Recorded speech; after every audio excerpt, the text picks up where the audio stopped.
So here it is, guys. The Primos, the original can, estrus bleat. Um, it's been around for quite some time. There's been some modifications, a little bit of differences to this one in particular. The original can just had the flat, smooth rim on it. However, this one has the true grip that it's called, and basically it's a plastic crown that is affixed to what would have been the original can. It does help quite a bit, especially if you got cold fingers, you got gloves on. These ridges really help to maintain the grip, especially when you're tipping that can.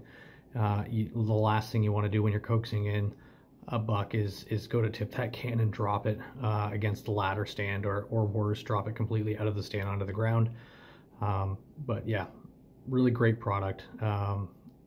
I've had great first-hand experience with it. I've had days where you don't see anything when you're using it. It could be the wind, could just be that there's not many bucks in the area. It does put out quite a loud call, but one thing that would need to be in play you would have to have a buck probably within 100, maybe 150 yards or closer. If they're passing by or they're anywhere nearby in a bedding area, feeding area, this thing will bring them in. It will pique the interest. I've found personally that it brings in younger bucks. So if you're hunting a trophy buck, it may not bring them crashing in. However, younger, immature bucks, it can increase the action going on at your stand. You will see a lot more sightings of especially younger bucks, and you can coax in a lot larger bucks with it as well. I use it sometimes on its own, but I use it also to kind of paint a story. I'll usually start out with this bleat, and I'll do it a few times. If nothing's in the immediate area, I will add in a couple grunt calls with it, just kind of simulating that there's a doe there in estrus, and that a buck's moving in or a buck's tending her, and that kind of piques the interest. If you want to take it a step further, you can get out the rattling antlers. You can do a rattling sequence, simulating that those two bucks are now fighting over that doe. And then to even top it off, if you have a buck come in, if you have something along the lines of the Montana doe decoy, or another type of doe decoy, or buck decoy that can kind of give that visual confirmation when something does show up, they can all really complement each other and get the job done. But most of you know how this works. You're going to plug the air hole in the bottom. You're going to tip it slightly.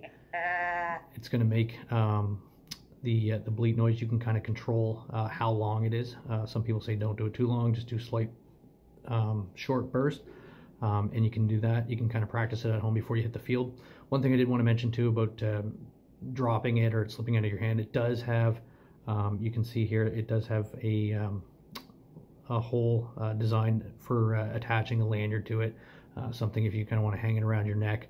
It doesn't make any noise much. I mean, a little bit of clunking if it completely flips upside down, but for the most part, pretty quiet, pretty lightweight. So if you want to hang it on your neck, obviously you don't want to get any moisture in here. The baffles can deteriorate and come apart if they get exposed to moisture over time. Other than that, solid product. I've had this one I think 3 or 4 years now. I use it extensively in cold weather where I live in Northeast Canada. And it's never let me down. It's brought in several bucks, some of them shooters, some of them not, but I highly recommend having this. One part of this video though I do want to try and get for you guys, get some footage, is actually we're going to take it from here, from the tabletop review. We're going to take it out in the field. We're going to climb up in a tree.